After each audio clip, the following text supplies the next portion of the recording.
Hi, I'd like to share with you some of the findings I have made in relation to musical scales, with a main focus on the heptatonic series or 7-note modes within the octave.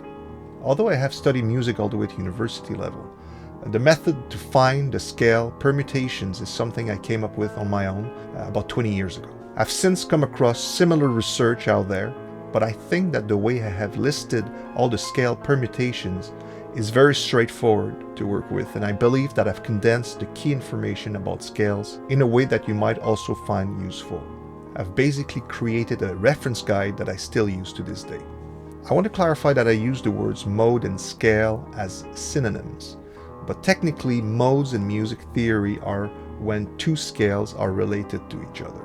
If you're an advanced musician and already mastered all your scales, you probably won't learn a great deal here. But there might be a few concepts that you'll find interesting and can apply them to your own work, especially if you're into music composition. And you might find the method that I've used to find out all the 7-note scale possibilities useful in various contexts. So why a focus on the 7-note scales? Simply because these are the most essential tools that I think you need to be aware of and learn as a performer and as a composer as far as 12th-tone Western music is concerned. Scales are directly related to chords, and in my mind they are the backbone to analyze harmony. I want to quickly mention that there are other groupings like the pentatonic scales that are made of 5 notes, although I see those specific ones as a reduced version of 7-note scales. So the pentatonic minor, for instance, is simply the Aeolian mode without the 2nd and 6th. But they are still relevant as far as creating certain melodies and improvisation, so I'm not discarding them, but I think that as far as harmony is concerned, there are more subgroups. There are also 6-note scales like the minor blues, which is essentially a pentatonic minor with an added passing tone. Another 6-note grouping is the whole tone scale, which is symmetric and where each note is separated by a whole tone. We also have 8-note groupings, with the diminished scale being the most obvious one and widely used. This is another symmetric bass mode and consistently made of a tone, half tone, or the other way around.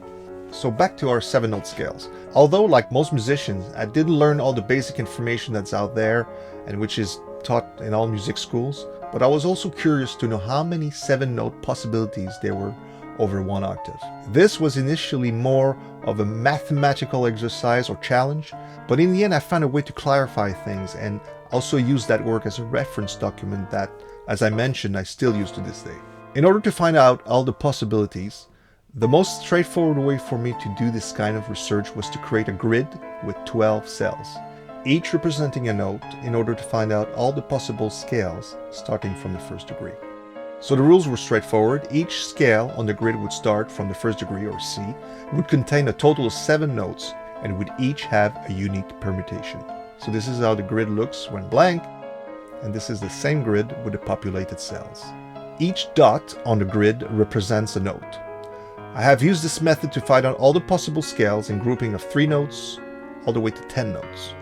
So if I were to ask you, how many total possibilities do you think that there were for the number of combinations made of 7 notes in C? The answer is a staggering 462. I recently found out that there was a formula to find out the amount of possibilities. This is what it looks like. Now, with the full list produced, clearly there's some cleanup to do, because obviously we have a lot of pure chromatic intervals in this list, which isn't really useful in order to apply in most musical contexts. When you take away any scale that has 2 consecutive half tones in a row, we arrive to a total of 42 scales, which, let's face it, is a much more manageable number. I want to mention that there are additional scales to the 42 I've just mentioned that have more than 2 consecutive half tones in a row and are widely recognized and used in music. 2 half tones in a row is essentially 3 or more chromatic notes in a row. So this is a list of some of those scales. So back to our 42 scales that don't have 2 half tones in a row. So 14 of those are actually what I would call diminished scale -1. So basically, imagine you have the diminished scale, which is symmetric and made of tone and half tone, 8 notes in total, and take away 1 note. Are these useful? So maybe not that much from an improvisation standpoint, because I guess that if you improvise a line or solo with a diminished scale, you probably want to take advantage of all 8 notes. But from a composition standpoint, you could probably take one of these and create a melody and harmonic progression restricted to those 7 notes. I've personally have done it in the past. One of those 14 scales is actually mentioned in the book Modal Jazz Composition and Harmony by Ron Miller, and is identified as a melodic minor sharp 5. I've also found out that another of these 14 scales that I personally call diminished minus 1 is named Romanian major. So if we take out those 14, and we're now left with a total of 28 scales. So a lot of these are actually related to each other, and they are grouped in 4 families. The 3 main ones that are the basis of anyone learning music are major, harmonic minor, melodic minor, and there's a 4th one, which I've not seen mentioned much, and which is called harmonic major. I think that it's safe to say that this scale hasn't been used that much in music. But interestingly, this family of scales do follow the same criteria as the first 3 that are much more widely used. You might also hear the term diatonic used. These are scales with 7 notes, consisting of 5 whole notes and 2 half notes arranged in a specific pattern, having a tonal center and comprising only 1 tritone interval between any 2 scale members. That's for the definition. But diatonic is simply the 7 major modes. This additional term diatonic is used. Personally, I think it adds unnecessary confusion, but it's worth mentioning it in passing because you will see it around. So each of these 4 families of scales have permutations, or modes. If, for example, you play the notes of C major, or Ionian, from D, that becomes the D Dorian mode. If you play the exact same notes from E, it's Phrygian, and so on. Overall, it means that you have 4 families, each with 7 permutations, equaling the total of 28 scales. Personally, I think that the key scales that you want to master as an instrumentalist are the first of the families: major, harmonic minor, melodic minor, and if you feel like it, the harmonic major, which is a lot less used, but why not know it well and especially compose with it? So on the guitar or bass, my main instruments, I really want to know these from the lowest point to the highest point of the neck. Again, on the guitar, it's good to have an awareness of the shapes of all the modes. But when it comes to improvise, my personal preference is to play the scale I know best on the instrument related to the mode. So for example, if I want to improvise or create a melody over D Dorian, I visualize my neck as it was all C Ionian or C major. This is just a personal choice. There might be other point of views about this, and I think that what's important is that you're comfortable to select all the right notes while being aware that what are the key notes that will stand out in one context. In this example of the D Dorian passage. So this is a potential can of worms in itself. I'm just sharing one point of view of a musician playing over modes.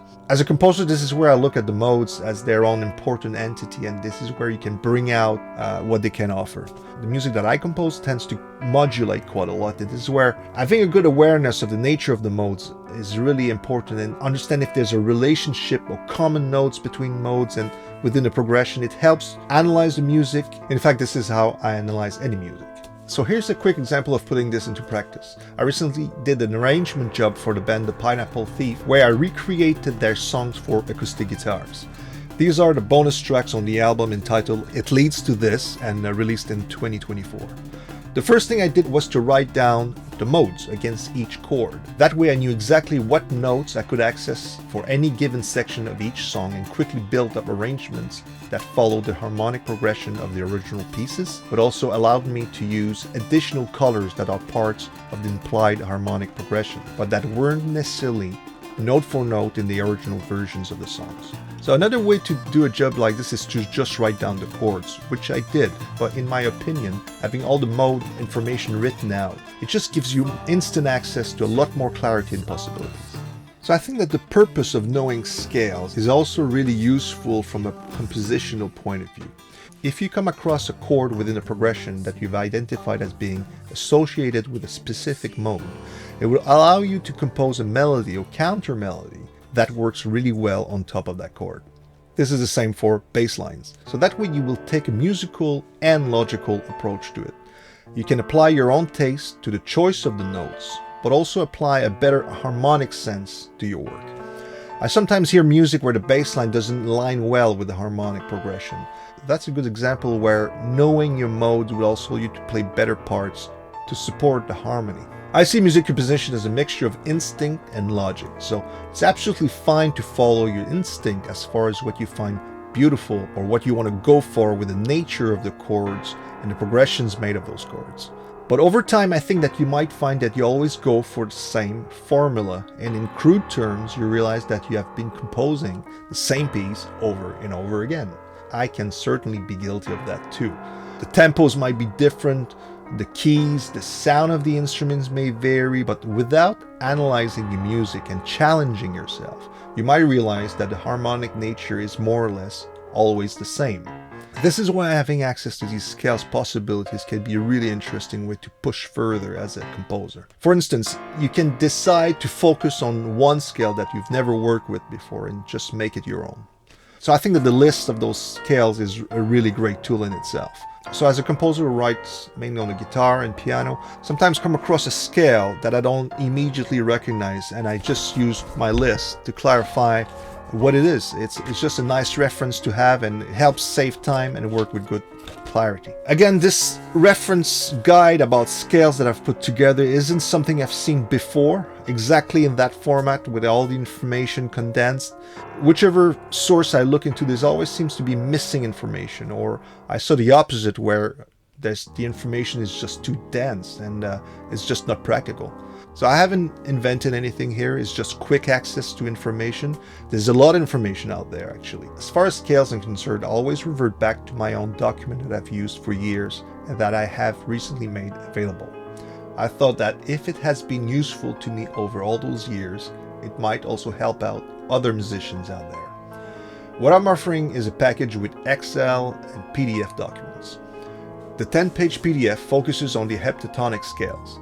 On top of the full list, it features a page with an overview of all the key heptatonic scales that I've mentioned, but also a page with additional useful scales from other groupings. The grid system is especially useful to utilize when you're toying with different scale shapes that allows you to quickly identify the nature of a scale, with a total of almost 100 scale names in the 7-note list. The Excel document contains the Scale Almanac with the complete list of all the possibilities in all the groupings, from triad to 10-note scales. I've also converted those grids in a PDF in case that's a format that works better for you. So in practice, the grid goes from the 1st degree to the 7th. You've got 12 notes, and it's really easy to find your way. So whichever key you're working in, you can simply go through the intervals that are parts of the scale you're working with and then figure out quickly what it is. Chances are you're probably working with a mode that's identified in the list, but you weren't too familiar with. In fact, it happens to me all the time. You'll also notice that there isn't any traditional music notation in any of these documents. You can completely use it and find your way even if you don't read music. I think these are good musical reference tools to have an overall understanding. With these in hand, you can dig deeper into the world of scales and eventually dive into the works of Nikolai Slaminsky, Bela Bartok, just to name a few examples. You can check out the link in the description if you're interested in purchasing the PDF and Excel package. I hope that you found this video interesting, and I wish you a lot of fun and the best of luck in your musical journey. Thank you.